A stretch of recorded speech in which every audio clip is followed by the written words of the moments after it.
हम सुबह को उठते हैं। हर दिन जब हम सुबह को उठते हैं एक नए विश्वास के साथ, एक नई ऊर्जा के संचार के साथ, तो हमारे मन में हमेशा कुछ बातें होती हैं। और जब हम अपने जीवन में कुछ चीज़ों को प्रायोरिटी देते हैं, तो उनमें से सबसे पहले हमारे जीवन में हमारा स्वास्थ्य, हमारी हेल्थ और हमारे परिवार की हेल्थ होती है। आज लगातार डॉक्टर नेचर विश्वास के साथ, डॉक्टर नेचर वेलनेस का प्रोडक्ट लेते हुए एक यकीन तो हो रहा है कि हम और लोगों के कंपैरेटिवली अपनी फिटनेस के ऊपर ज़्यादा काम कर रहे हैं। हम ज़्यादा जागरूक हैं, ज़्यादा अवेकन हैं।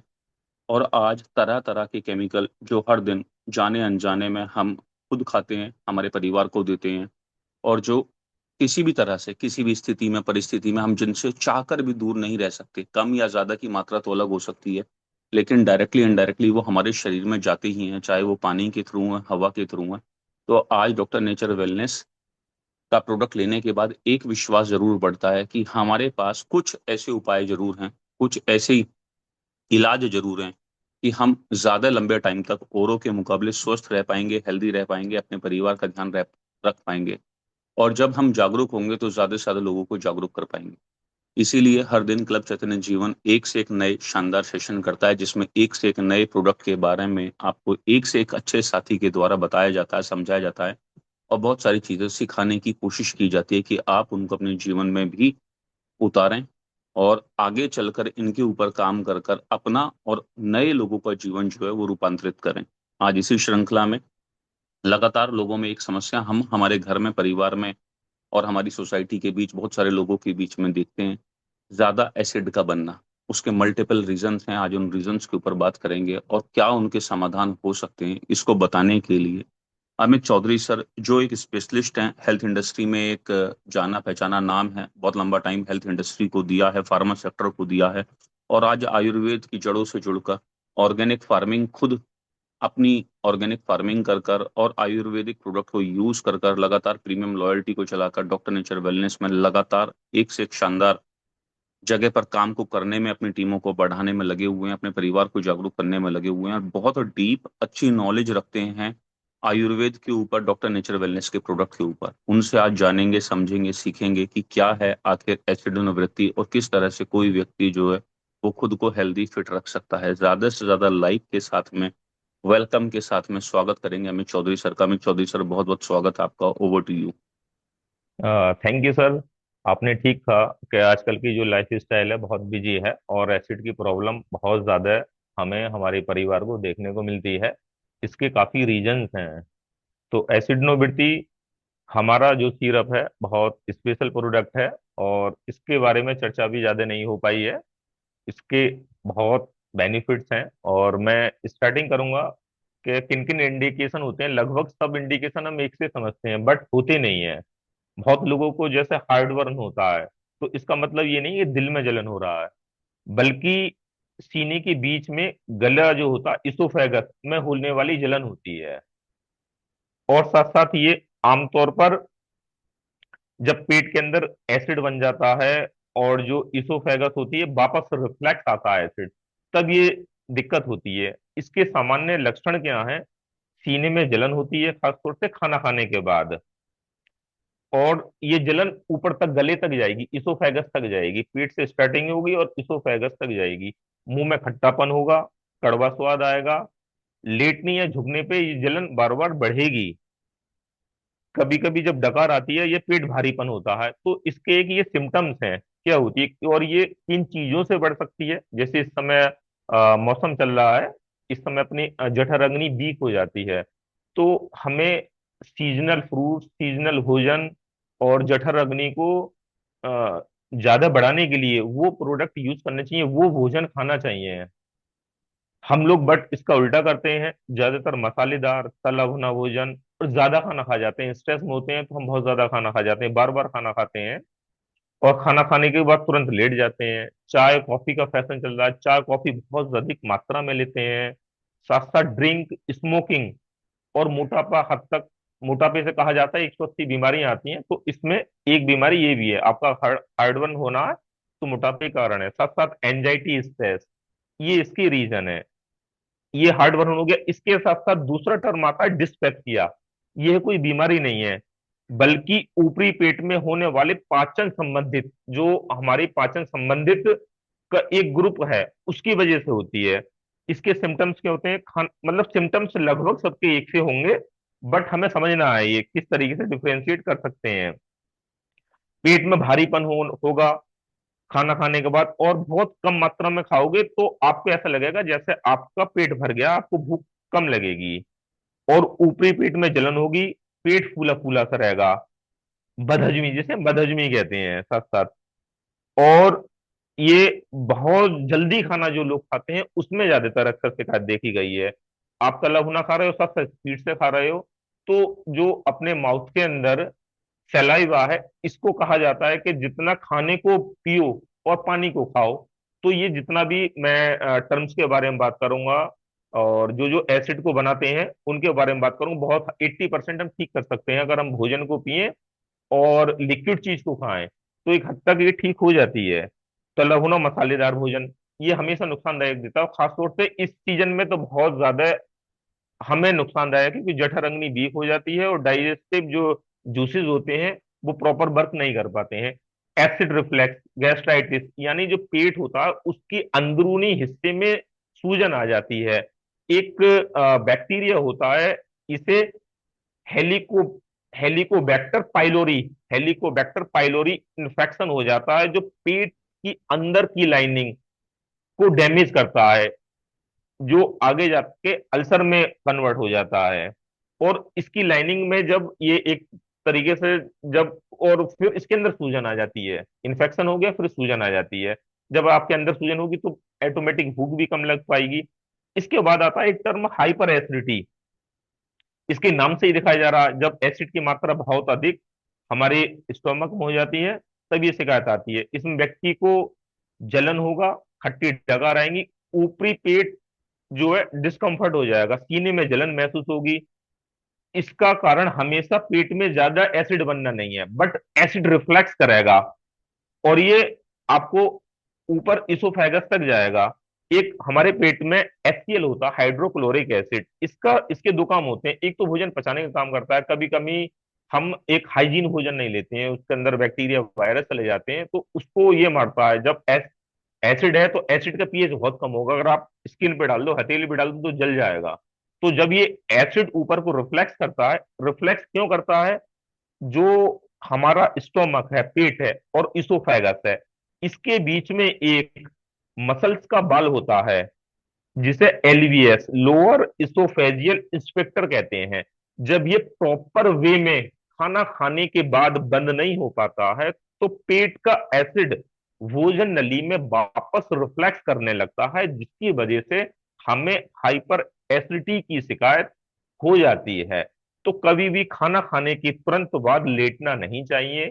जितना हमारी खुराक हो उससे कुछ भोजन कम करें, तला भुना भोजन ना खाएं।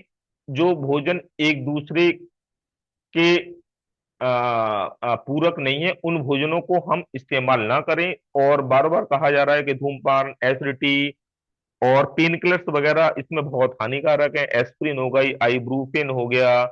चाय कॉफी लोग का पीने का शौक होता है, बट खाना खाने के बाद ना पिया जाए, क्योंकि जो हमारा डाइजेस्टिव सिस्टम है, जिस समय पाचक रस आ रहे हैं, खाने को पचाने के लिए आ रहे हैं, तो वो इसकी एक चाय या कॉफी डाइजेशन के प्रोसेस को बहुत स्लो कर देते हैं।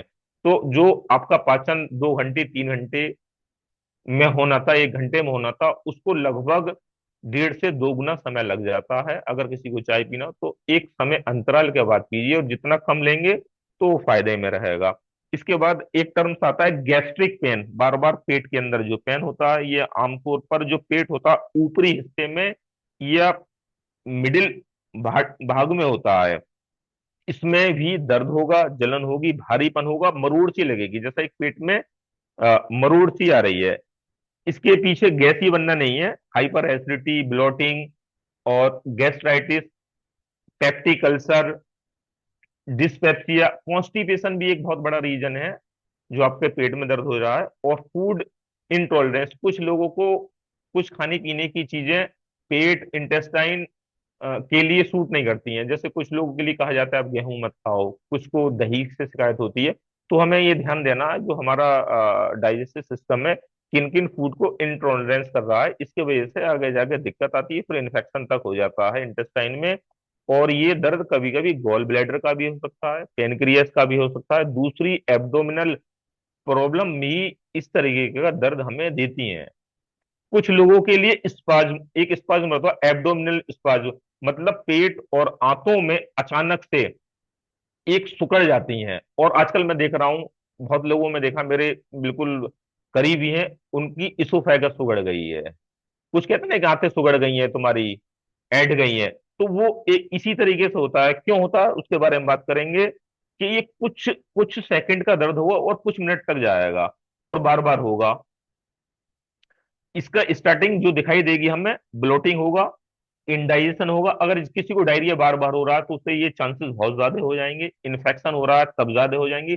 कॉन्स्टिपेशन हो रहा है तब ये बहुत ज्यादा होगा। आईबीएस एक टर्म है, ये बहुत ज्यादा होगा अगर किसी को आईबीएस है। अगर आप चाहो तो आईबीएस की चैट बॉक्स में फुल फुल फॉर्म लिख सकते हैं, मैं देखना चाहूंगा आईबीएस क्या है। आईबीएस जो होती है, इरिटेबल बॉल सिंड्रोम होता है, ये कई तरीके की होती है। गैस्ट्राइटिस या अल्सर या फूड इंटॉलरेंस भी स्पाज्म का एक कारण है। जो आपको फूड सूट नहीं कर रहा है, बार बार दिक्कत दे रहा है, उसको खाने की क्या जरूरत है। बार बार पेट में दर्द होगा, शिकायत आएगी। महिलाओं में मेंस्ट्रुअल क्रैम्प्स, पीरियड के दौरान यूट्रस की जो मसल्स होती हैं उसका जब कॉन्ट्रैक्शन के कारण निचले पेट में इस तरीके का स्पाज्म हो जाता है, जो बार बार कहते हैं दर्द हो रहा है निचले हिस्से में, उसका कारण ये होता है कि इस तरीके से होता है। और डिहाइड्रेशन, पानी कम ना पीना, इसका बहुत बड़ा कारण है। साथ साथ इलेक्ट्रोलाइट इम्बेलेंस, ये भी एक बहुत बड़ा कारण है। स्ट्रेस, अगर आप बहुत ज्यादा स्ट्रेस में ले रहे हैं, स्ट्रेस में हो तो आप खाना ज्यादा खाओगे, ये हो जाता है। एंजाइटी बहुत बड़ा रीजन है स्पाज्म होने के कारण। इसके बाद आता है जीआरडी। जीआरडी क्या होता है, गैस्ट्रो इसोफेगियल रिफ्लक्स डिजीज। इस कंडीशन में पेट का एसिड और जो पेट के अंदर हमने खाया है, जो भी एक तरीके से भोजन है, वो छोटे छोटे पार्ट में टूट गया, वो वापस ऊपर ऊपर आ रहा है, रिफ्लेक्ट कर रहा है। और ये जब ऊपर आएगा तो एचसीएल, एचसीएल के साथ आएगा तो ऑटोमेटिक ही जलन होगी। इसोफेगस की जो जो हमारी फूड पाइप है, जिसको इसोफेगस भी कहते हैं, इसमें पेट का जो अंदरूनी भाग होता है उस पे लाइनिंग होती है, जो एसिड की रिफ्लेक्स को, उसके असर को कम करती है। बट इसोफेगस में नहीं होती है। अगर ये एसिड बार बार आएगा तो वहां जलन होगी, बहुत इन्फ्लेमेशन होगा, बहुत बहुत ज्यादा दिक्कत पैदा कर देगा। जीआईडी के अगर हम सिम्टम्स देखते हैं तो क्या होता है, ये बिल्कुल बीचों बीच होगा, मुंह में खट्टापन होगा, खट्टा पानी आएगा, कड़वा हो, कड़वी डकार आएगी, और ये बिल्कुल गले तक वापस आएगा। खाना खाने के बाद भारी लगेगा, जब आप जैसे ही लेटोगे तो ये और आपका दर्द बढ़ जाएगा।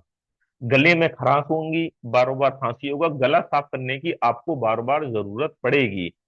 कुछ लोगों में आवाज बहुत स्लो निकलती है, आवाज बैठ जाती है, जीआरडी का।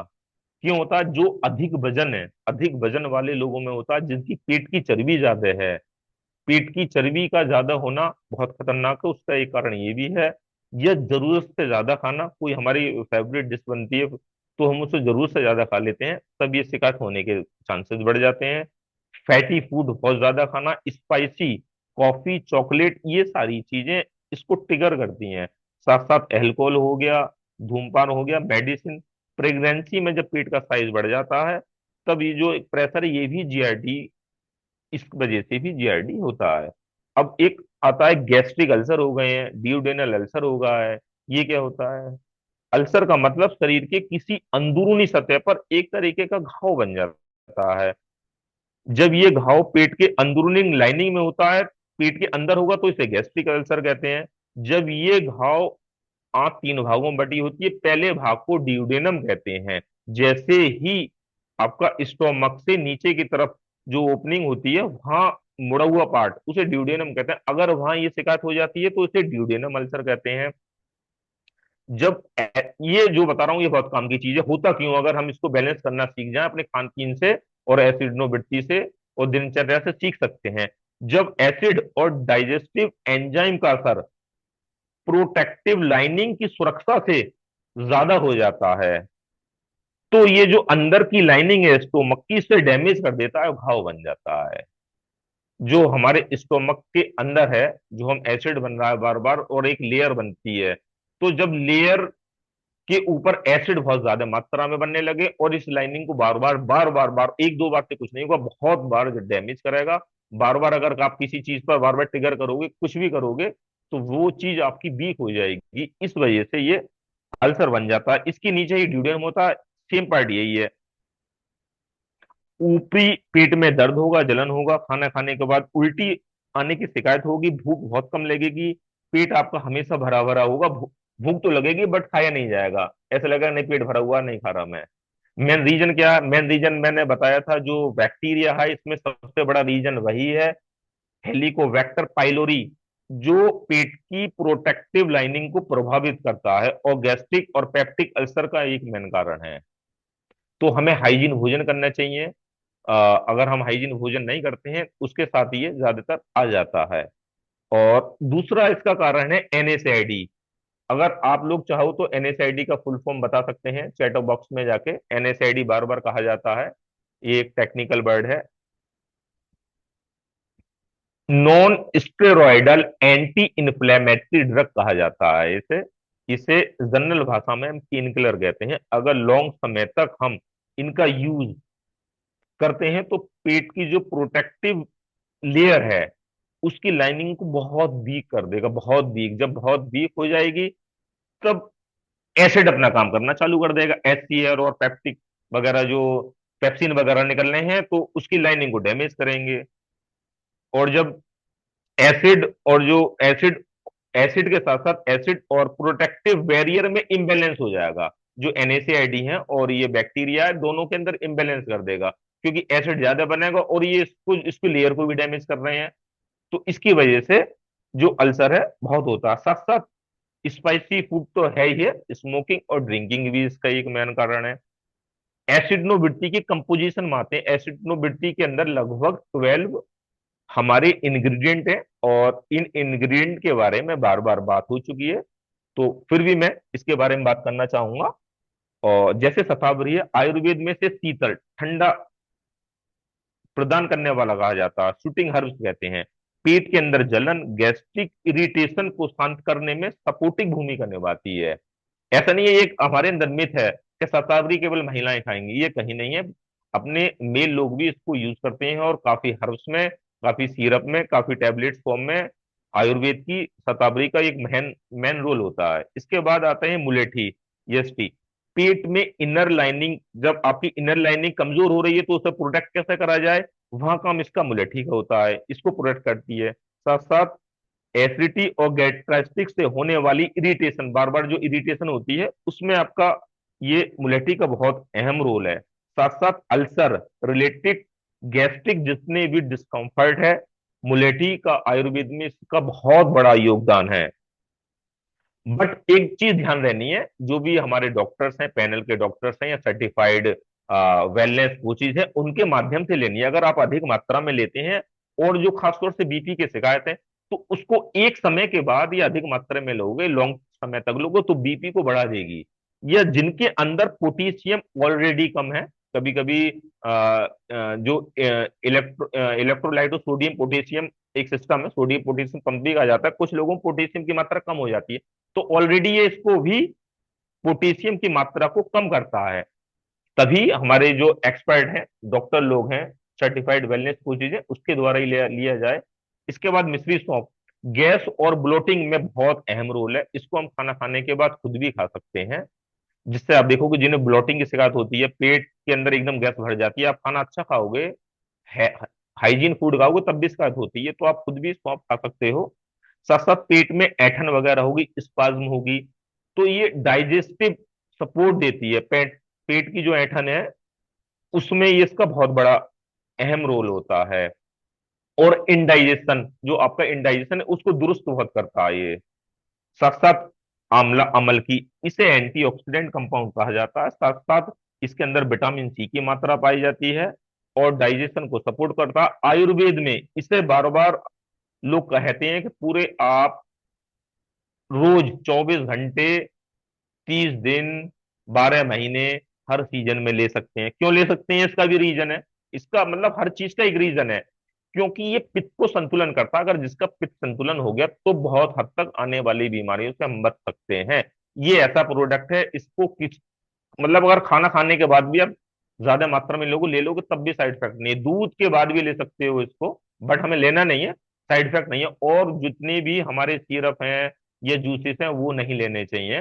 तो इसकी अलग ही प्रॉपर्टी है, बहुत अच्छा है ये हमारा अमल की सोरस। तो इसके अंदर आंवला है, ले सकते हैं। इसके बाद एक भूमि आंवला आता है, इसे स्टोन ब्रेकर भी कहा जाता है। साथ साथ आयुर्वेद में डाइजेस्टिव और लीवर सपोर्ट में बहुत अहम रोल देता है। लीवर के लिए ये बहुत रामबाण है। साथ साथ यूरिनरी सिस्टम में भी इसका प्रयोग किया जाता है। बहुत जो जिनके छोटे छोटे स्टोन हो जाते हैं किडनी में, तो वहां हम इसको दे सकते हैं। इसके बाद पुनर्नवा रक्ता एंटी इन्फ्लेमेटरी रूप में वर्क करता है, और ये एंटीऑक्सीडेंट के रूप में भी जाना जाता है। ये स्वेलिंग को कम करता है। यूरिनरी सिस्टम में भी इसका बहुत बड़ा रोल है। डाइजेस्टिव सिस्टम को दुरुस्त करता है। शरीर में अतिरिक्त जो फ्लूइड हो गया उसको बाहर निकालता है। पुनर्वा का बहुत बड़ा योगदान है हमारे शरीर में। तो ये बहुत महत्वपूर्ण औषधि है आज की तारीख में अगर देखा जाए। और मैं जो देखता हूँ, आप लोगों ने भी देखा होगा, लगभग जो हार्ट के पेशेंट होते हैं, लीवर के पेशेंट होते हैं, किडनी पेशेंट होते हैं, उसके शरीर के अंदर एक्स्ट्रा फ्लूइड हो जाता है। तो एक्स्ट्रा फ्लूइड को बाहर निकालने में और स्वेलिंग को कम करने में इस पुनर्वा का बहुत बड़ा योगदान होता है। ग्लोए, इसके बाद ग्लोए आते हैं। ग्लोए आज की तारीख में एक औषधि कहा जाता है, जड़ी बूटी है, अमृत है आज की तारीख में। और वेलनेस इंडस्ट्री में देखा जाए तो ग्लोए का अपना एक महत्वपूर्ण योगदान है। आपको इम्यूनिटी सपोर्ट करेगी, आपको शुगर के रिगार्डिंग हेल्प करेगी। ग्लोए कभी भी किसी भी एज में हर व्यक्ति ले सकता है। साथ साथ डाइजेशन को बहुत इंप्रूव करती है। आपके ब्लड के रिगार्डिंग ब्लड को प्यूरिफाई करती है। अभी आशीष सर बता रहे थे कुछ समय पहले, इन्होंने एक वीडियो भेजा था, तो उसमें सीधा कहा गया था जो हमारा ब्लड है उसे 3-4 महीने में प्यूरिफाई कर लेना चाहिए। तो आप ग्लूकोज को यूज कर सकते हो, नीम को यूज कर सकते हैं। तो इस तरीके से हमें अपने ब्लड के ऊपर भी काम करते रहना चाहिए। जो अचानक से हार्ट अटैक आ रहे हैं उसके खतरे से हम बच सकते हैं। साथ साथ एंटी इन्फ्लेमेटरी इसके अंदर गुण पाया जाता है। और आज की तारीख में बाहर तो दिखाई दे जाता है हमारे अंदर इन्फ्लेमेशन स्वैजन, बट अंदर की तरफ भी बॉडी के अंदर के जो पार्ट्स हैं उसके अंदर काफी मात्रा में इन्फ्लेमेशन होता है। तो उस इन्फ्लेमेशन को ये एक हद तक कम करती है। हार्ट के लिए बहुत उपयोगी है, लीवर के लिए बहुत उपयोगी मानी गई है। इसके बाद आते हैं त्रिबर्थ। त्रिबर्थ क्या है, जो हमारा बॉल मूवमेंट है उसको स्टिमुलेट करता है। कुछ लोग जाते हैं 2-2 3-3 बार सुबह को फ्रेश होने चले जाते हैं, बट जा ही नहीं पाते हैं कि उन्हें कॉन्स्टिपेशन हो रखा है, आईबीएस की शिकायत हो सकती है उनको। जो बॉल मूवमेंट है वो हो ही नहीं पाता, कॉन्स्टिपेशन बहुत ज्यादा होता है। तो इस जगह ये त्रिबत बहुत अच्छा काम करेगा। आपके बॉल मूवमेंट को स्टिमुलेट करेगा, कॉन्स्टिपेशन को इंप्रूव करेगा, जो एसिड बनना है उसको भी एक हद तक कम करेगा। इंडाइजेशन, डाइजेस्टिव जो डिसऑर्डर है उसको ठीक करता है, इसका बहुत बड़ा अहम रोल होता है। इसके बाद इसके अंदर कपूर कचरी कहते हैं, और इसको सती, जो डाइजेस्टिव गैस और ब्लोटिंग को ठीक करता है और इंडाइजेशन को इंप्रूव करता है। पेट के अंदर जो ऐठन है उसे एक हद तक ये ठीक करने का काम करता है। इसके बाद हम नेक्स्ट आते हैं लीला बिलास रास। ये एसिडिटी को ठीक करता है, गैस्ट्रिक इरिटेशन को इंप्रूव करता है, डाइजेस्टिव सिस्टम को बहुत अधिक स्ट्रोंग करता है। अब अम्ल की रसायन मैंने पिछला पीछे अभी 1 मिनट पहले बताया था अम्ल की, यह अम्ल की रसायन है, दोनों में अंतर है। अम्ल की खाली आंवला से बना हुआ, अम्ल की रसायन एक तरीके से उसका एक तरीके से तैयार किया गया है। इसके अंदर काफी जड़ी बूटियां मिलाई गई हैं रसायन के रूप में। एंटीऑक्सीडेंट है, एसिडिटी को इंप्रूव करता है, पेट की इरिटेशन को शांत करता है, डाइजेस्टिव सिस्टम को स्ट्रोंग करता है। ये सारी चीजें बार बार डाइजेस्टिव सिस्टम को स्ट्रोंग करना और पेट को, एसिडिटी को कम करना, जब ये 12 चीजें एक साथ काम करेंगी तो इसका रिजल्ट काफी सही समय पे, बहुत कम समय में वह देखने को मिलता है। अगर हम इसका परहेज करते हैं और अपना हाइजीन भोजन खाते हैं जो हमारे एसिड को ट्रिगर कर रहे हैं, वो चीज नहीं लेते हैं, तो इसका आप तीसरे चौथे दिन से असर देख सकते हैं। इसके बाद सबसे लास्ट है संघभस्म। ये एसिड रिलेटेड बर्निंग सेंसेशन, जब एसिड ऊपर को आ रहा है जीआईडी के द्वारा, तो एक सेंसेशन होती है, उस सेंसेशन में को ये बहुत हद तक कम करता है। साथ साथ गैस ब्लोटिंग, जो आपकी गैस बन रही है, पेट भारीपन रह रहा है, खाना खाने का मन ही नहीं कर पा रहा है, उसको ठीक करता है। और इंडाइजेशन को भी इम्प्रूव करता है। तो जो इस चीज पे हमने बात करी है, एसिड नो वृद्धि पे, ये सुबह को खाली पेट आप इसको ले सकते हैं, और इसका बहुत अच्छा अहम रोल है। बस मेरा सफर यहीं तक था। मैं इनवाइट करना चाहूंगा आशीष सर को। बाकी इसके रिगार्डिंग किसी की टेस्टिमोनियल हो तो आप शेयर कर सकते हैं।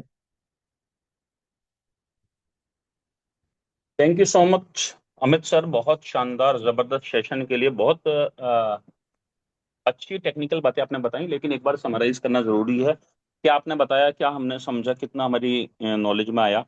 इसको समझने के लिए अगली थोड़ी देर में आप लोगों के साथ में बना रहूंगा। इससे पहले मैं एक फीडबैक आपके साथ शेयर करता हूँ। पिछले 17-18 महीनों में जब से एसिडोनोवृत्ति या डॉक्टर नेचर वेलनेस में हमारा आना हुआ और ये प्रोडक्ट हमारे घर पर हुआ, आप यकीन मानिए, ट्रस्ट कीजिए सब लोग, तब से डाइजिन नाम का एक प्रोडक्ट आता है प्रेगनेंसी के दौरान। डाइजिन जो है वो डॉक्टर अपने पेशेंट को लिखती हैं। और जिस व्यक्ति को भी एसिडिटी रहती है, एसिडिटी आज एक ऐसी समस्या है जो हर घर में पाई जाती है। ट्रेवल करने वाले लोग, सेल्स मार्केटिंग वाले लोग, फील्ड में वर्किंग करने वाले लोग, या वो हर व्यक्ति जो घर से बाहर ज्यादा टाइम रहता है, बाहर के खान पीन की वजह से आज एसिडिटी का होना बहुत ज्यादा नॉर्मल हो गया है। कारण आप सब लोगों को पता है, हम बाहर का जो भी खाना खा रहे हैं उसमें बहुत सारे ऐसे केमिकल हमारे शरीर में जा रहे हैं, ऐसे फ्री रेडिकल्स, ऐसा ऑक्सीडेटिव स्ट्रेस, ऐसा स्ट्रेस का बनना, वेट का बढ़ना, और मल्टीपल रीजन। तो मैं जब से डॉक्टर नेचर वेलनेस में आया, एसिडोनोवृत्ति घर के अंदर आया, पिछला लगभग 1.5 साल कंप्लीट हो गया। इस 1.5 साल के दौरान एक बार भी डाइजिन जैसे प्रोडक्ट की या किसी इस तरह के प्रोडक्ट की आज तक घर में जरूरत नहीं पड़ी। जब भी किसी को महसूस हुआ कि उसको एसिडिटी हो रही है या किसी भी तरीके की परेशानी हो रही है, जलन हो रहा है, अपर चेस्ट में प्रॉब्लम हो रही है, खट्टी डकारे सी आ रही हैं, ठीक है, अजीब अजीब सा लग रहा है, कुछ खाने का मन नहीं कर रहा है, ठीक है, आप 2 चम्मच, 20 ml, 25 ml, 15 ml क्वांटिटी के हिसाब से, डोज के हिसाब से एसिडोनो वृत्ति को यूज कीजिए और आप इंस्टेंट रिलीफ देखेंगे। कई बार बहुत सारे लोगों ने घर में आकर, कोई मेहमान आया, गेस्ट ने कहा कि मुझे एसिडिटी की प्रॉब्लम हो रही है, उसको दिया, तो उसका भी फीडबैक सामने से यही आया कि इसके रिजल्ट्स जो हैं बहुत शानदार हैं, उसको पीने के बाद रिलीफ मिलता है। आप में से बहुत सारे साथियों ने यूज किया होगा, तो अभी टेस्टिमोनियल की तरफ जाएंगे बाद में। लेकिन बीइंग अ वेलनेस कोच, आज मैं पढ़े लिखे शिक्षित लोगों के बीच में शामिल हूँ। हम सब लोग डेली सेशन में पार्टिसिपेट कर रहे हैं, जान रहे हैं, सीख रहे हैं, समझ रहे हैं, और आप लोगों को ही पता है, कोई व्यक्ति आपके पास आता है बीइंग अ वेलनेस कोच, आप डॉक्टर नेचर वेलनेस से 5 महीने 15 महीने से जुड़े हुए हैं, साथ में काम कर रहे हैं, क्लब चैतन्य जीवन के मॉर्निंग मंत्र सेशन में सुबह को आ रहे हैं। आपसे कोई व्यक्ति आकर कहता है कि सर मुझे बहुत एसिडिटी होती है, या मुझे खट्टी डकारें आती हैं, या अजीब सा लगता है, या कुछ भी खाता हूं तो जलन सी होती है पर चेस्ट में, ठीक है, और इस तरीके की प्रॉब्लम, या उल्टी आने की शिकायत भी होती है, कभी कभी इतनी बढ़ जाती है, तो आप उससे कौन से वो सवाल हैं जो आप आपकी साइड से उनसे पूछेंगे? आराम से आप लिख सकते हैं, ठीक है, आराम से इसका आंसर दे सकते हैं, टेक योर टाइम, कि आपको बीइंग अ वेलनेस कोच उससे कौन सी बातें पूछनी चाहिए। अगर आपके दिमाग में सबसे पहले 2 3 4 बातें आप उनसे पूछनी शुरू करेंगे, तो वो कौन सी बातें होंगी? ठीक है, क्योंकि जब कौन सी बातें होंगी, ठीक है, रात के खाने का टाइम, अजमा मैम ने लिखा है कि रात को खाने का टाइम इसलिए पूछा जाएगा क्योंकि बहुत सारे लोगों में देखा गया है कि रात का खाना आज भी बहुत सारे पढ़े लिखे शिक्षित जवान नौजवान जो है, वो रात को खाने का, ये शायद आपने कैफीन की जगह कैफीन होगा, या ये, क्योंकि कैफीन तो मुझे भी नहीं पता, अगर होगा तो मैं कुछ आपसे पूछूंगा। लेकिन हम क्या है कि बहुत सारी बार रात को लेट खाना खाते हैं और खाना खाने के बाद सो जाते हैं। जब हम खाना खाने के बाद में सोते हैं तो फिर हमको प्रॉब्लम होती है। अच्छा, हाई फैट मील, सुबह की शुरुआत आप किस तरह से करते हैं, क्या खाया डिनर में, ये एक सवाल हो सकता है। और कोई सवाल, चाय कितनी बार पीते हैं, ये एक बहुत इंपॉर्टेंट बात है कि चाय कितनी बार पीते हैं, उसकी वजह से वो हो जाती है। और कोई क्वेश्चन और कोई आंसर इसकी जगह जो आपको लगता हो कि आपको उनसे पूछना चाहिए? ठीक है। क्योंकि जब भी एसिडिटी का होना, कोई भी नॉर्मल व्यक्ति जो अपने खाने में अच्छे फाइबर का इस्तेमाल करता होगा, सॉफ्ट ड्रिंक और हार्ड ड्रिंक, हाँ ये भी एक बड़ा वो है। आप देखेंगे सॉफ्ट ड्रिंक आजकल नया यूथ, जब आप कैफे पर जाएंगे, जगह जगह जाएंगे, तो सॉफ्ट ड्रिंक को बहुत ज्यादा ठंडे उसमें पी रहे हैं, फिर बाद में शिकायत हो रही है। रात को जो अल्कोहल का सेवन करते हैं कम या ज्यादा, उनको ये बहुत शिकायत होती है अल्कोहल का। के बाद आपको हमेशा ये लगेगा कि आपको एसिडिटी हो रही है, क्योंकि जब भी आप डेढ़ दो पैक से ज्यादा ले लेंगे, तीन चार, तो आपको दिक्कत होगी। और अल्कोहल लेने वालों के साथ में और कई सारे तरीके की समस्याएं होती हैं कि वो उसके साथ अलग अलग तरीके की चीजें जो खाते हैं स्नैक्स में, वो एसिडिटी को बनाते ही बनाते हैं। ये श्योरिटी है। खाने में क्या खाया, स्लीप कितने आवरली, ये भी एक महत्वपूर्ण बात है। विजय सर ने लिखा है खाना क्या खाते हैं, खाने का टाइमिंग क्या है, कब जागते हैं सोते हैं, ये सारी चीजें हम पूछेंगे। और डेली रूटीन कैसा है, किसका है, ये है। स्ट्रेस भी इसमें मायने रखता है। पानी कितना पीते हैं, कब पीते हैं। Very good. तो यानी कि we are going in right direction. अभी हमें ये पता चल गया कि एसिडिटी जो है, उसके ये मल्टीपल रीजंस हैं। इन सारे कारणों की वजह से जो एसिडिटी है वो बढ़ती ही बढ़ती है। तो अभी हमने क्या देखा कि अगर किसी को कोई बहुत ज्यादा स्ट्रेस ले रहा है, उसको एसिडिटी बढ़ रही है। अच्छा, इसमें एक बहुत महत्वपूर्ण चीज जिसको मैं भी बहुत ज्यादा वैल्यू दूंगा, वेटेज दूंगा, जब हम खाना खाते हैं तो हमारा खाना कितने बार च्यूइंग करके हम खाते हैं, कितनी बार चबा कर खाते हैं, ये बहुत मैटर है। बहुत सारे लोग जल्दी जल्दी में खाना निगलते हैं, रोटी खाई जल्दी में भाग रहे थे कहीं, क्योंकि आजकल हमारे पास लाइफ में हर चीज के लिए टाइम है। रील देखने के लिए टाइम है, गपशप करने के लिए टाइम है, टीवी देखने के लिए टाइम है, मैच देखने के लिए टाइम है। स्क्रीन टाइम हमारा बहुत ज्यादा है। खाने के लिए हमारे पास शायद जीवन में सबसे कम टाइम रह गया है। या खाना खा रहे हैं तो बात करते करते खा लिए, खड़े होकर खाए, बस 2 मिनट की तो बात है सर, टाइम खाना खा लेते हैं, चल देते हैं, तो खाना रास्ते में चलते चलते खा लिए। तो खाना खाने के सही तरीके ना हो पाने का भी एक बड़ा रीजन जो है, जब आप खाने को बहुत ज्यादा च्यूइंग करके नहीं खाते। कम से कम किसी आप अच्छे प्रोफेशनल वेलनेस कोच के पास जाएंगे, किसी अच्छे डॉक्टर के पास जाएंगे, पूरी फिल्म इंडस्ट्री के ऊपर जो आप रील्स देखेंगे, जो पॉडकास्ट आप सुनेंगे, आप देखेंगे कि ये सारे लोग जब ट्रेनिंग लेते हैं तो उनको एक चीज सबसे पहले बेसिकली सिखाई जाती है, खाने को लगातार बार बार बार बार चबाकर खाना है। तो आज अमित चौधरी सर के सेशन से मैं एक बात समझ में आई, खाने को ज्यादा से ज्यादा च्यूइंग करके खाना है। आप हमेशा खाने को टाइम दीजिए। खाने में तला भुना फैटी खाने को लगभग लगभग नहीं खाना, या अवॉइड करना, या कम से कम खाना है। ठीक है। चाय, कॉफी, कैफीन का इस्तेमाल, शराब का इस्तेमाल, अल्कोहल का, खाने के बाद तुरंत लेटना, खाने के बाद हमेशा आपको वज्रासन में बैठना चाहिए। ठीक है। और इसके अलावा जो लोग ज्यादा मोटे होते हैं उनको समस्या होती है ज्यादा लंबे टाइम तक, अगर आपका नींद का पैटर्न अच्छा नहीं है। आज भी बहुत सारे लोग, अभी मैं क्या देख रहा हूँ कि हमारे एक मित्र हैं, साथी, आप में से बहुत सारे लोगों ने फोटो देखे होंगे उनके मेरे साथ में, वो रियल एस्टेट में मेरे पार्टनर, उनकी बेटी ने अभी एक ग्रम्पी पांडा, द ग्रम्पी पांडा के नाम से एक वो जॉब करती थी जोमेटो में। 1 सवा लाख रुपए महीने की सैलरी थी, 14 लाख रुपए का पैकेज था। उसने अभी द ग्रम्पी पांडा के नाम से क्लाउड किचन शुरू करी है मुरादाबाद में। कैन यू बिलीव कि उसका जो टाइमिंग है, वो 12 बजे किचन ओपन होता है, क्लाउड किचन, और रात के 3 बजे क्लोज होता है। तो मैंने कहा रात को क्या 12, 1, 2 बजे ऑर्डर लगते हैं? तो बोली कि चाचा 3 बजे तक ऑर्डर लगते हैं। बोले 2:30 बजे, 3 बजे ऑर्डर लगते हैं, जोमेटो स्विगी वाले ऑर्डर देने जाते हैं। तो जब हमारा लाइफ स्टाइल, और वो भी फास्ट फूड है उसमें, जैसे बर्गर हो गए, कॉफी हो गई, कोल्ड कॉफी हो गई, तो अगर रात के 3 बजे मुरादाबाद में ऑर्डर लग रहा है, तो फिर मैंने पता किया तो मुझे पता चला भी चंदोसी में भी रात के 3 बजे ऑर्डर लग रहे हैं, यानी कि संभल में भी रात को 2, 2:30, 3 बजे खाने वाले लोग हैं। और ऐसे आजकल देश के हर कोने में, मैं तो सिर्फ दिल्ली को मान के बैठा था, देश के हर कोने के बाद हैं। तो ये लोग जब रात को 2, 2:30, 3 बजे खाएंगे और उसके बाद सोएंगे, तो एक तो खाने का टाइमिंग बहुत ज्यादा गलत, और उसके बाद फिर सोने का स्लीप पैटर्न पूरा चेंज हो गया। तो जब आपका स्लीप पैटर्न चेंज होगा तो धीरे धीरे आप स्ट्रेस स्ट्रेस की तरफ जाएंगे। जब आप ऐसा खाना खाएंगे, जैसा खाया अन्न वैसा हुआ मन, तो आपने खाया ही बहुत ज्यादा स्पाइसी, या आपने खाया ही बहुत ज्यादा लेट, या आप खाते ही सो गए, तो निश्चित रूप से बीमारी तो होनी होनी है। इसके अलावा कुछ दवाइयां भी ऐसी हैं जो निश्चित रूप से एसिडिटी को बढ़ाती हैं, लेकिन डॉक्टर उसके साथ एसिडिटी रेगुलेटर या एसिडिटी को मैनेज करने के लिए कुछ ना कुछ चीजें देते ही देते हैं।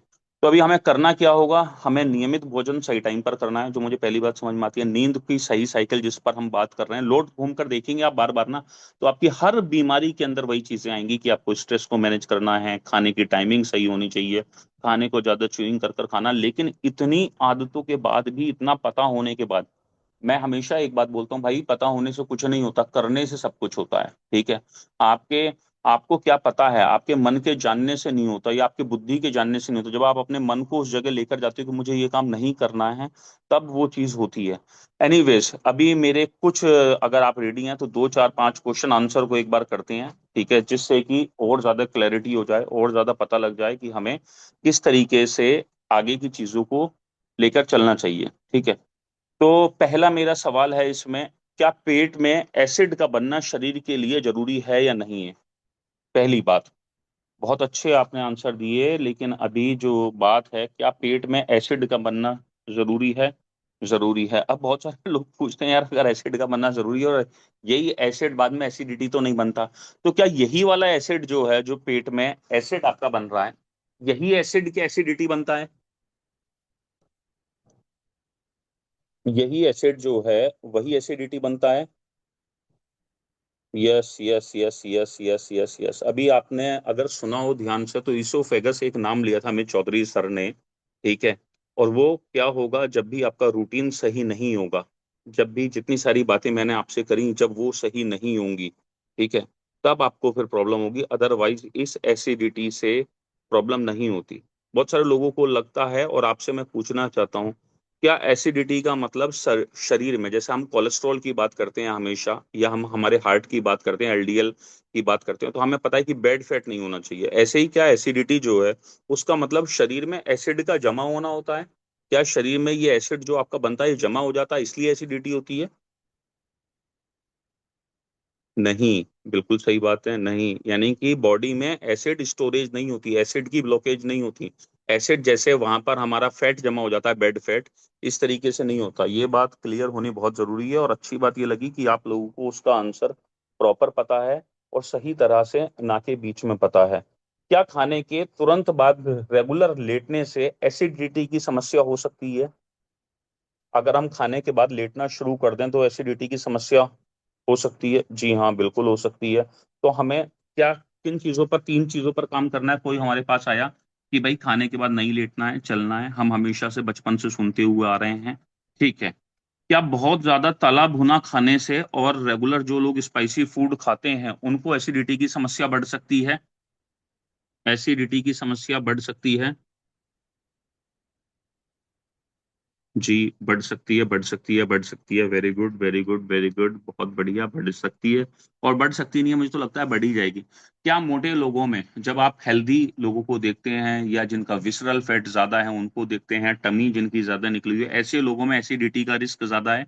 कोई व्यक्ति आया आपके सामने था, मोटा था, और कहता है कि मुझको एसिडिटी की समस्या है, ज्यादा है, डेफिनेटली बिल्कुल सही है, बढ़ेगा, फर्क पड़ेगा, फर्क पड़ेगा, फर्क पड़ेगा।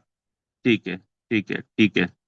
क्या स्ट्रेस की वजह से एसिडिटी के सिम्टम्स आने शुरू हो सकते हैं? अगर कोई आदमी बहुत ज्यादा स्ट्रेस ले रहा है, ओवर थिंकिंग में है, एंजाइटी में है, उसको एसिडिटी की समस्या हो सकती है?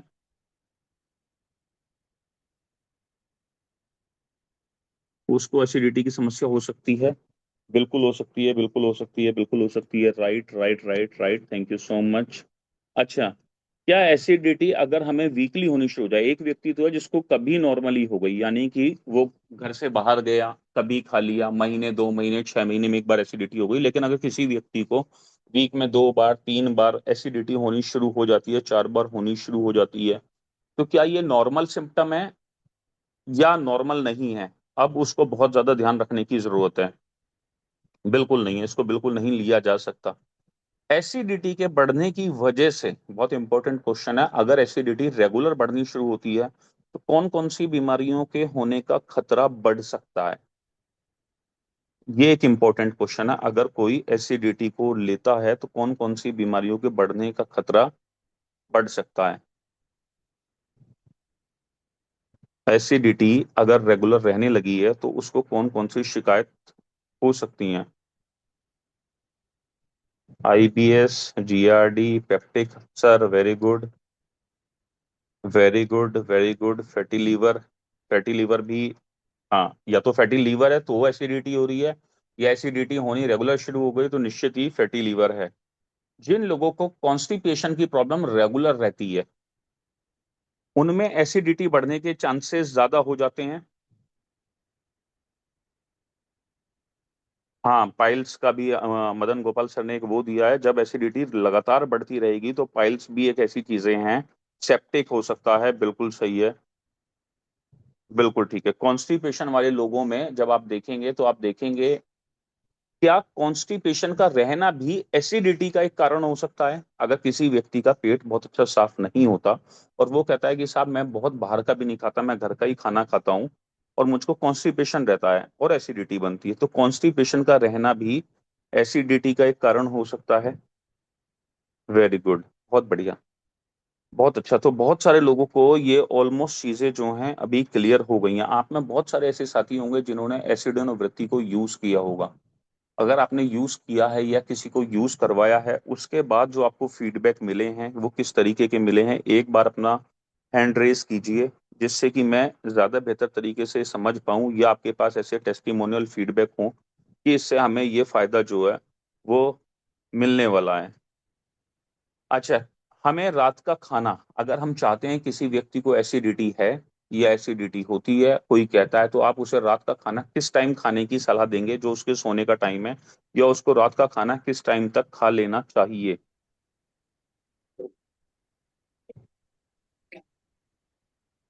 6 बजे तक शाम के खा लेना चाहिए, शाम के 7 बजे तक खा लेना चाहिए, 6 से 7 बजे के बीच खा लेना चाहिए? इससे एक बात ये समझ में आती है कि आपके हिसाब से अगर कोई व्यक्ति 10 बजे सोता है तो वो 3-4 घंटे पहले खाना खाना शुरू करे, तो हम उसकी एसिडिटी को कंट्रोल कर सकते हैं। क्या फाइबर का एसिडिटी के बनने में महत्वपूर्ण रोल है? फाइबर, अगर किसी व्यक्ति को एसिडिटी बनती है और हम उसको फाइबर का इंटेक रेगुलर शुरू करवाएं तो उसको फायदा मिलेगा। यानी कि किसी व्यक्ति को एसिडिटी मिलती है और आप उसे कुछ नॉर्मल चीजें, कुछ ठंडी चीजें, यानी कि जैसे, या फिर कुछ नॉर्मल चीजें फाइबर की, जैसे खीरा, मूली, ककड़ी, या सीजनल जो भी हमारी वेजिटेबल्स हैं, फ्रूट्स हैं, उसको देंगे तो उसकी एसिडिटी कम होगी। Yes yes yes yes yes yes yes yes yes yes, सब कुछ पता चल गया आपको यार एसिडिटी के बारे में, अब आप हो गए एक्सपर्ट। तो जो एक्सपर्ट हमारे बीच में हैं वो भी हैंड रेस कर दीजिए। और जो साथी हमारे बीच में हैं, सुशील कुमार जी का हैंड रेस है। सुशील जी, पूछिए क्या पूछना चाहते हैं, और जिसने भी एसिडिटी को यूज किया इतने वो अपने हैंड रेस कर सकते हैं, मैंने अनम्यूट किया आपको।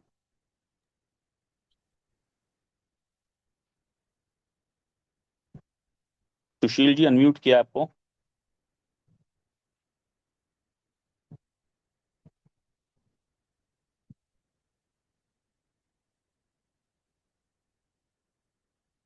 हाँ, सुशील जी तक शायद आवाज नहीं जा रही है सही।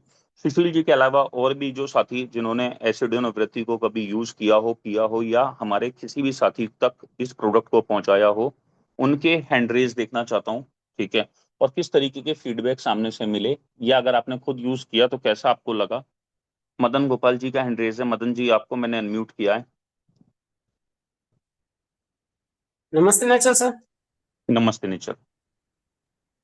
सर मैंने एसिनोबिलिटी कम से कम 10 पेशेंट को दिया, प्रियम 10 के 10 में रिजल्ट मिला सर। से दुकान पर। है ना।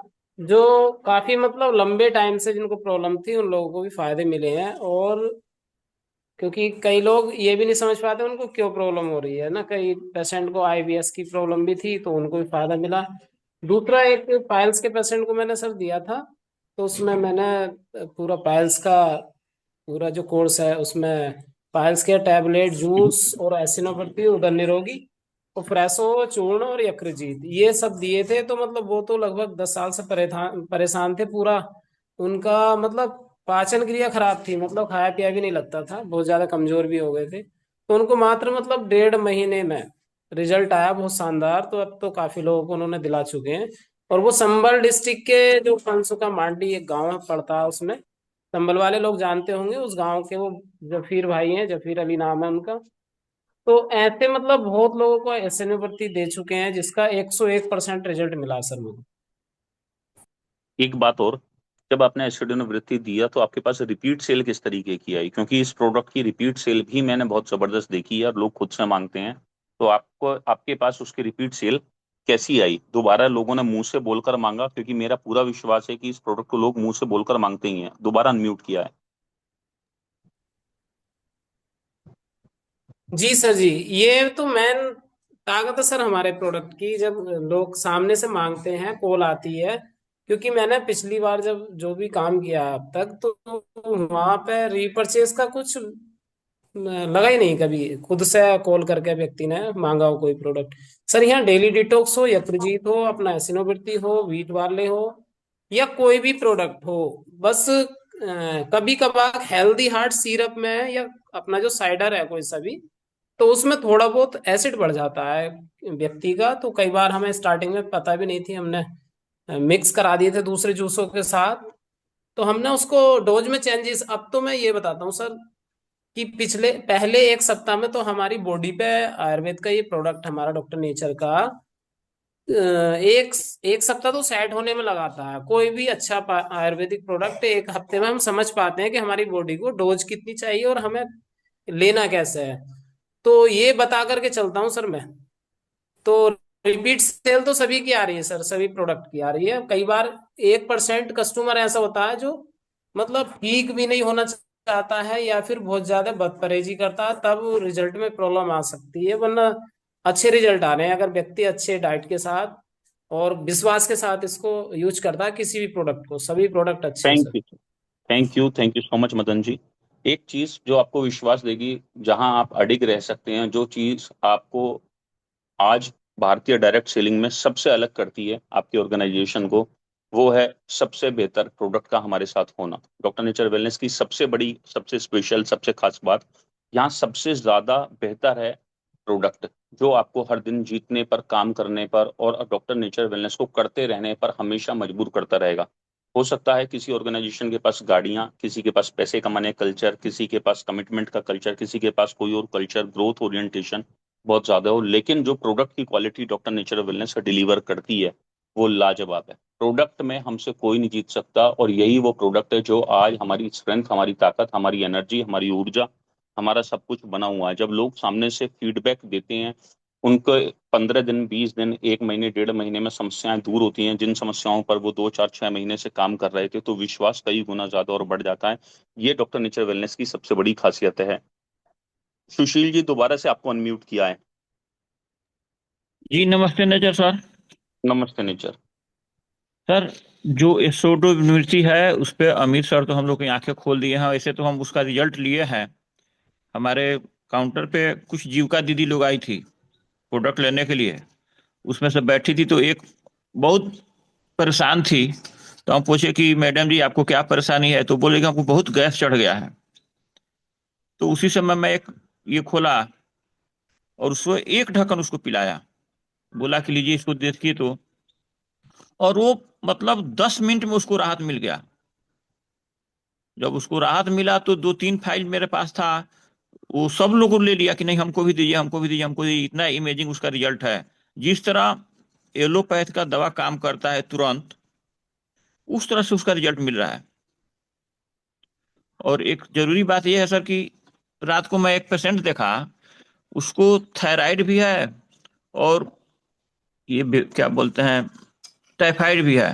उसको सपोर्टिंग के लिए कोई बोला है कि तुमको गिलोय लेना है, तो हमसे गिलोय मांगे हैं।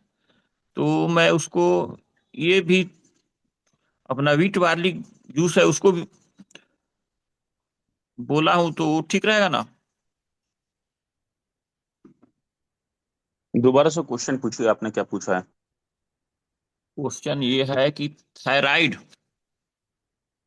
और जी। टाइफाइड दोनों है, और उसका दवा कहीं एलोपैथ में चल रहा है। तो वो हमसे गिलोय टेबलेट मांगा। किसी ने उसको बताया है कि गिलोय खाने से उसका इम्यूनिटी मजबूत होगा। तो हम उसको अपना wheat Warli grass juice P देने के लिए उसको मैं उकसाया कि भाई तुम इसको भी लोगे तो और तुमको फायदा मिलेगा, सपोर्टिंग के लिए सर। ठीक है सर, तो नीम गिलोय तो आप दे ही दीजिए, और टाइफाइड की रिपोर्ट पर, टाइफाइड पर ध्यान देना ज्यादा जरूरी है। शुरुआत आजमा मैम ने भी देखो यही बात लिखी है नीचे, टाइफाइड पर ध्यान देना या उनकी रिपोर्ट का होना जो है वो बहुत ज्यादा जरूरी है। ठीक है, तो टाइफाइड पर ज्यादा ध्यान दीजिए, पहले उनकी रिपोर्ट भी देख लीजिए, रिपोर्ट में क्या आता है उनकी में, और डॉक्टर से एक बार कंसल्ट कर कर रिपोर्ट के बेस पर। ठीक है, पहले टाइफाइड को उनके क्योर कर लीजिए, फिर उसके बाद थायराइड के लिए क्या देना है, कितना थायराइड चल रहा है, ठीक है, उसके बाद में बेस पर ये बताएंगे कि क्या क्या उनको देना सही होगा। सबसे पहले तो उनका टाइफाइड ठीक करना जरूरी है। आप नीम गिलोय एक बहुत अच्छा ऑप्शन है, ठीक है, ये आप उनको दे सकते हैं। राइट। जी sir. Thank you, thank you, thank you. एक हैंड था शायद अर्चना जी का, और लेकिन वो कमेंट बॉक्स में है, पता नहीं चल रहा कि उन्होंने क्या कहा है। एनीवेज, तो आज के इस सेशन के लिए आप सब लोगों का, अजमा मैम का भी हैंड रेज था। अजमा मैम, आप कुछ कहना चाहती हैं तो आप हाँ। Yes sir, good morning everyone, good morning sir. सबसे पहले मैं भी यही कहना चाहूँगी कि आज एक तो एसिड नोवेल्टी पर सेशन ही बहुत कम हुआ, और आज बहुत अच्छे से अमित सर ने उसको डिफ़ाइन किया है, उसके लिए बहुत थैंक यू। और जैसे बाद में सारे लोगों ने और ज़्यादा क्लियर किया आशीष सर के साथ कि क्यों क्यों हमें इसकी ज़रूरत पड़ती है, कब कब हमें एसिड रिफ्लेक्स आते हैं, एसिडिटी होती है। मैंने इसका रिजल्ट जो लिया है, आप लोग सब उसको रिलेट कर पाएंगे। जो प्रेगनेंसी स्टार्ट होती है तो जो फर्स्ट ट्राइमेस्टर होता है वहाँ पे एसिडिटी नहीं, उसको नोजिया कहते हैं। जो मॉर्निंग सिकनेस, कभी एक टर्म आपने सुना होगा, वो नेचुरल होना ही होना है। जैसे अभी बात थी कि स्ट्रेस में भी होता है, तो पूरी साइंस से बड़ा अच्छा लगता है जब हम उसको और अच्छी तरह समझते हैं कि स्ट्रेस की वजह से क्यों एसिडिटी हो जाती है। मीन्स जब खाना पहुंचता है स्टमक में, तो जो वहाँ के मसल्स हैं उनको सिग्नल मिलता है कि अब जो खाना आया है इसको पकाना है। तो फिर वहाँ से एक सिग्नल ब्रेन में जाएगा, वहाँ से बहुत से मसल्स में अलग अलग तरह के, अलग अलग मसल्स में अलग अलग के कॉन्ट्रैक्शन होंगे, और वहाँ वो खाना फिर जैसे हम सॉसपैन में घुमाते हैं वैसे ही स्टमक में घूमता है। तो जो HCl मेन एसिड होता है, और भी सारे कई सारे निकलते हैं। तो वही एक वजह बन जाता है। क्वेश्चन से बहुत सारे लोगों ने समझा है कि खाने के टाइम पर ऐसा होना चाहिए था, बट हम क्या कर रहे हैं, हम बीच बीच में खाना खा रहे हैं। सर ने बताया चबा के नहीं खाते हैं, चबा के नहीं खाते हैं और बीच में खाना खा लेते हैं, कोल्ड ड्रिंक पी लेते हैं, देर से खाना खा लेते हैं। इन सब की वजह से वही वाले जो स्टिमुलेशन मिलते हैं मसल्स को, वो एसिड फ्री में आने लगता है, और वो ज़्यादा एसिड होने की वजह से ये सारी कंडीशन होती हैं। तो ये अब जो प्रेगनेंसी होती है उसके फर्स्ट ट्राइमेस्टर में ये सारी चीज़ें हों या ना हो, तब भी जो है वो नोज़िया और वॉमिटिंग जैसी फीलिंग रहेंगे, क्योंकि जो डिफरेंट डिफरेंट हार्मोन रिलीज़ होने स्टार्ट होते हैं वो ऐसे रिफ्लेक्स देते हैं कि उसको मीन्स वहाँ पे बहुत सारे एसिड फॉर्म होने लगते हैं, बनने लगते हैं, ज़्यादा में रिलीज़ होने लगते हैं।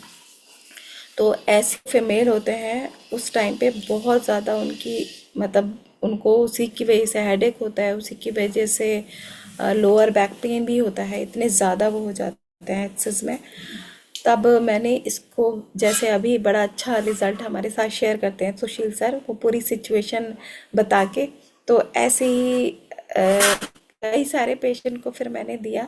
लेकिन एक पेशेंट थे जो कि जो जो एलोपैथी में सारे ट्रीटमेंट होते हैं वो सारे अपना चुके थे, और जैसे ही मैंने उनको ये दिया, और मेरी क्लिनिक इवनिंग में रहती है, रात में उसका कॉल आया कि मुझे इतना रिलीफ कहीं से मिला ही नहीं, इसको बस आकर मैंने पिया है और बहुत ही सुकून लग रहा है। और फिर मैंने बाद में भी फीडबैक लिए तो उसको उससे बहुत ज़्यादा रिलीफ हो गया। और वहाँ पर ना, जैसा मैं बोल रही हूँ, बहुत ज़्यादा मीन्स बहुत ज़्यादा होता है वो, सुबह के टाइम, रात के टाइम जो रिफ्लेक्स आते हैं बहुत ज़्यादा होते हैं, और उसमें हम इसका कई सारे पेशेंट को मैं रिज़ल्ट ले चुकी हूँ। तो एसिडिटी के साथ में नोज़िया और जो हमारा मॉर्निंग सिकनेस होते हैं, वो सारे हार्मोन्स जो रिलीज़ होते हैं उसमें भी बहुत अच्छा रिज़ल्ट देखा है। अभी भी सर इसको और भी अच्छी तरीके से बार बार करवाने की ज़रूरत है। ये इतनी कॉमन प्रॉब्लम है कि इस मतलब जैसे अभी बहुत सारे लोगों ने आंसर दिया है, लेकिन हर एक इंसान समझ जाए कि ये सारी कंडीशन जब होंगी तब हमें एसिड नोवेल्टी का यूज़ करना है। तो ऐसे सेशन, इससे रिलेटेड सेशन और होने चाहिए। और आज के ही सेशन को हमारा रिकॉर्ड हो गया है, मिल जाएगा लोगों को, ये दोबारा देखें। बहुत सारे मेडिकल टर्म यूज़ किए थे अमित सर ने, तो उसको बहुत अच्छे से समझेंगे तो और भी ज़्यादा बेटर हमें नॉलेज मिलेगी। Thank you so much, thank you everyone. Thank you so much Azma ma'am for wonderful review sharing. और डेफिनेटली इस तरीके के सेशन और ज़्यादा होने चाहिए। एसिडिनोवृत्ति के ऊपर और ज़्यादा खास सेशन होना चाहिए। अगली बार जो भी स्लाइड या पीपीटी बनाएं उनके साथ में ये सेशन किया जाए। और मैं तो चाहूँगा ये सेशन जो है मैं चलो जो चाहूँगा वो बताएंगे। और एसिडिनोवृत्ति का सेशन जो है नेक्स्ट टाइम एक जल्दी रखते हैं। Thank you so much for today's session. Amit Chaudhary sir, बहुत बहुत धन्यवाद आपका। Thank you so much. ऐसे ही आते रहिए मॉर्निंग मंत्र में, ज़्यादा से ज़्यादा सीखते रहिए, अपनी लर्निंग को अपग्रेड करते रहिए, खुद को अपग्रेड करते रहिए। कल सुबह फिर मिलेंगे एक नए मॉर्निंग मंत्र सेशन के अंदर। Thank you so much. नमस्ते नेचर।